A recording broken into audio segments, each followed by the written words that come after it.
Olá pessoal, sejam todos bem-vindos aqui ao nosso canal da Sociedade Chesterton Brasil. Eu gostaria de conversar com vocês hoje sobre um tema que nós nunca falamos, tá? Brincadeira, falamos sim, várias vezes já, que é o Padre Brown. Mas como nós estamos na iminência, né, do lançamento de Mr. Pond, certo? E já começamos aí, né? Você já deve ter visto capas e assim por diante, tá?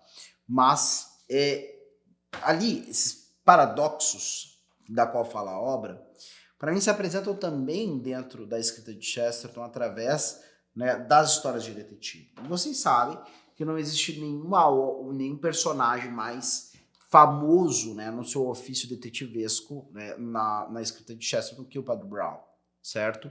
Agora, qual é a relação de paradoxo com crime, com investigação e assim por diante? Tem uma coisa que pode ter...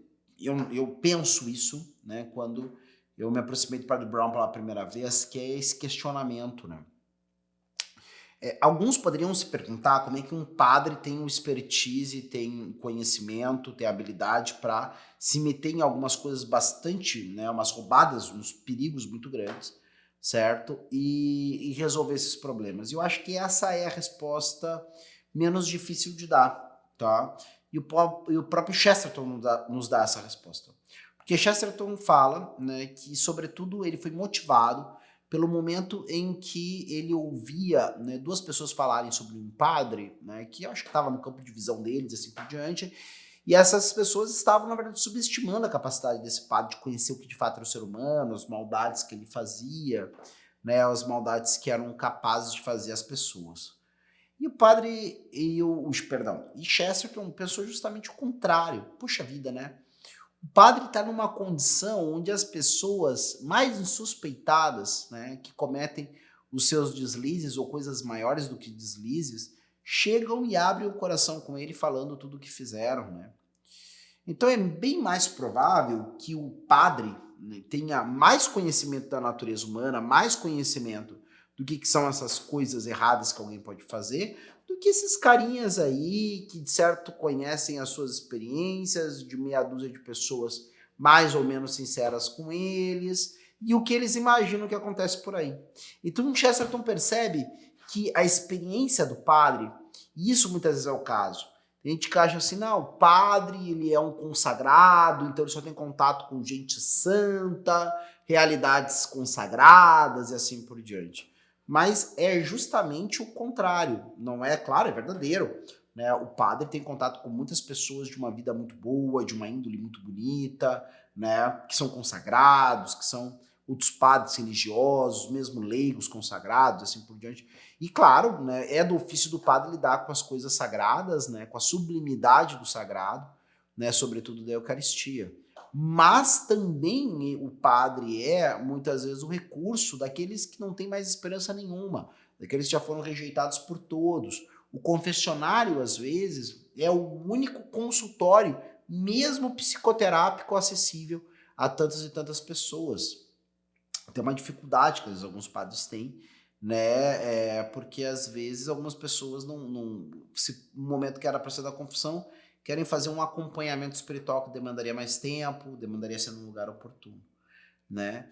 Então, dessa maneira, o padre tem contato com coisas muito complicadas, feitas por pessoas que muitas vezes nem são, né? São pessoas acima de qualquer suspeita, né?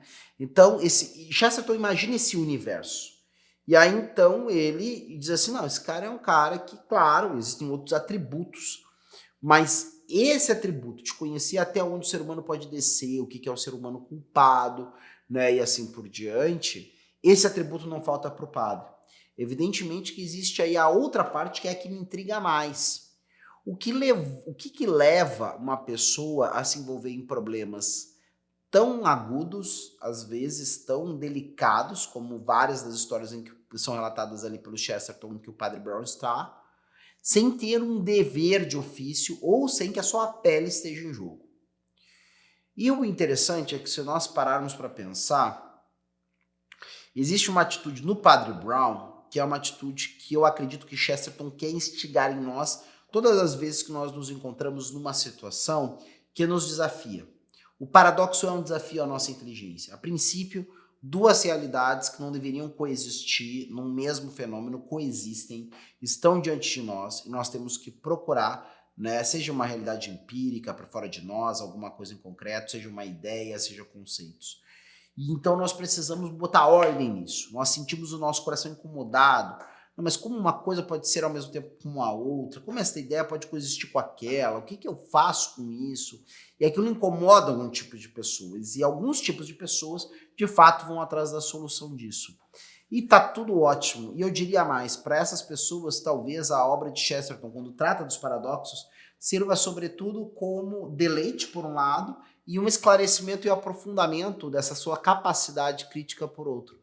Mas existe um tipo de público, e eu acho que esse público que talvez se beneficie de uma maneira mais aguda da escrita de Chesterton acerca dos paradoxos, que é aquelas pessoas que passam placidamente pelos problemas, né, da vida, pelos problemas da moral, pelas dificuldades materiais que fazer o bem, ser bom, ser coerente nos colocam. E quando Chesterton faz isso, nada é mais natural, melhor dizendo, nada é mais natural que ele coloque isso diante de nós através de um padre, tá? Porque afinal de contas, se nós pararmos para pensar, o padre na sua condição, ele é justamente aquela pessoa que está em meio às contradições existenciais de tantos e tantos que vêm procurar e procurar consolo e assim por diante. E dessa forma, tá? Chesterton poderia perfeitamente colocar o Padre Brown numa situação onde ele poderíamos acompanhar, talvez os acompanhamentos que ele faz, né? Talvez até mesmo as confissões que ele escuta. É óbvio, é uma confissão fictícia, é imaginária e assim por diante. Chesterton nos apresentaria isso como um narrador onisciente e tudo mais, tá? Agora, tem uma outra coisa que para mim é fundamental. Chesterton, inteligentemente, ele vai variando o estilo em que ele escreve, porque isso ajuda também aquelas pessoas que o acompanham, e enquanto mais tempo acompanhar, mais isso vai ser necessário, certo? Ele vai variando os estilos, os jeitos de colocar alguns temas recorrentes ou algumas coisas que ele considera fundamentais. E a história de detetive não deixa de ter um elemento paradoxal. Via de regra, Chesterton, né, nos propõe que o Padre Brown vai lá e se envolve com aquela situação, sem ter nenhuma obrigação disso, justamente por essa paixão de ordenar as coisas novamente. E o que é esse processo de ordenamento? Via de regra, isso é muito comum dentro da literatura de ficção, tá? Aquele cara que é o principal suspeito do começo da história, muitas vezes acaba não sendo esse principal suspeito. E, na verdade, isso se dá porque as aparências, como diz o ditado, enganam. E quando, né, o Padre Brown ou qualquer detetive está nesse momento da sua investigação, nós poderíamos dizer que ele está diante de um quadro paradoxal. Tal coisa aconteceu, entrou alguém aqui, mas a porta não tem sinal de arrombamento e a janela está fechada por dentro. Essa pessoa que parece completamente feliz, né, agora, né, acabou aparentemente tirando a própria vida.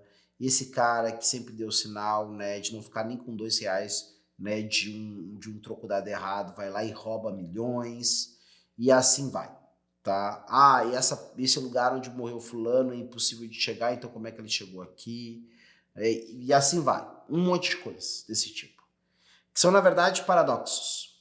Só que o grande ponto, o grande pulo de qualidade é que precisamos compreender que nós também somos esses detetives em investigação. Nós somos pessoas metidas num drama que muitas vezes parece não fazer sentido. E realmente ficar nesse lugar onde o drama da nossa vida não faz sentido é muito perigoso. É mais perigoso, na minha opinião, que qualquer outra coisa que possa acontecer, porque isso vai tirando o gosto da vida. Ao mesmo tempo, as respostas não são nos dadas de bandeja tantas vezes. É preciso uma outra atitude. É preciso entender que eu estou em busca também daquele sinal e daquele sentido que vai fazer todo o resto valer a pena. E isso é quase como que uma investigação. É quase como que aquela pessoa que está em busca dessa resposta saísse do mundo inóspito, assim como um detetive sai na sua cidade, em busca dessa resposta ou em busca de combater um inimigo terrível. Do nosso autor, né, ou melhor, do nosso personagem, vai ser um vilão, vai ser algo do tipo. Mas para nós, nesse quadro todo que a gente faz relação nesse momento, para nós é esse vazio, né? Esse estar sem sentido, esse estar sem verdadeiramente perceber o porquê de viver e de trabalhar e de estar com os outros e assim por diante, certo? E quando isso acontece, muitas vezes acontece porque muitas perplexidades, muitas aparentes contradições, muitos paradoxos se colocaram a mim ao longo da minha vida e eu simplesmente adiei o momento de encará-los. E aí, quando chega um determinado momento, muitos deles vêm ao mesmo tempo exigirem uma resposta. E nós estamos aí diante quase de um dilema de uma esfinge. Decifra-me ou te devoro. E se não há decifração, logo, né, em algum grau, né, acontece então esse devorar, esse perder o elo vital e assim por diante, certo? A vida é paradoxal, é uma afirmação que a gente ouve por aí, mas a gente precisa entender muito bem o que é esse paradoxal. E esse paradoxal, na verdade, é um desafio, né, que nós podemos ter viva esperança de resolver, né, em estágios muito diversos através da reflexão, da oração, de pedir um conselho. Ainda que o grande paradoxo da vida, que é o paradoxo do porquê a existência de tudo que há, né, e para que ela se destina, para muitos só vai se deslindar no último dia. Então isso. Dentro do mundo paradoxal de Chesterton, isso talvez seja mais uma coisa, né, mais um elemento. Porque Chesterton era um homem que sabia perfeitamente que ele vivia para uma luta entre luzes, né, e trevas, né, e que haveria, apesar de tudo, uma vitória definitiva da luz.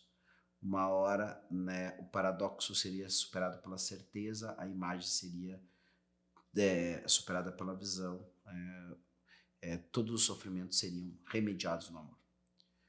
Então, vale muito a pena ler as obras, né, de Chesterton quando conta desse personagem, Padre Brown, porque tudo isso que nós falamos aqui, e mesmo o tesouro de percepção da realidade do ser humano que está presente no cristianismo, é trazido por esse personagem adorável, e ele realmente é um barato, o Padre Brown, certo? É trazido para dentro dessa história, a fim de realmente entregar uma solução que é melhor do que uma mera solução de um crime ou de um entretenimento, né, dentro de uma obra de literatura. Muitas vezes a solução que o Padre Brown vai encontrar para este ou aquele problema, para este ou aquele crime, talvez nos ajude também a achar a solução para uma ou outra, ou quem sabe muitas, situações da nossa vida, certo? Porque o ser humano que peca, desde o menor pecado até o pecado mais grave, né, tem a mesma natureza. E o pecado causa no ser humano, né, essencialmente tem o mesmo processo. Claro que o pecado gravíssimo vai gerar uma ferida muito maior, mas também lá, pequeno pecado, pecadinho, como alguns santos falam, ele já tem em si ali o germe que, se não for eliminado, uma hora vai levar, então, essa ruína completa, tá? Como escapar disso? Não ignoremos os paradoxos. Não ignoremos quando o paradoxo cruza o nosso caminho, não deixemos para depois, né? Busquemos essas respostas, busquemos essas soluções e, curiosamente, vamos perceber que quanto mais nós construímos as respostas acerca dos dramas que nos aparecem, mais fácil vai se tornar dar as outras respostas. Está bem? Eu vou ficando por aqui, recomendando mais uma vez, conheçam, né, estejam atentos aí às nossas redes sociais, Sociedade Chesterton Brasil, também nossa livraria, ali na página do Instituto Hugo de São Vitor. Em breve teremos aí mais uma edição do famoso box do Padre Brown. Até a próxima.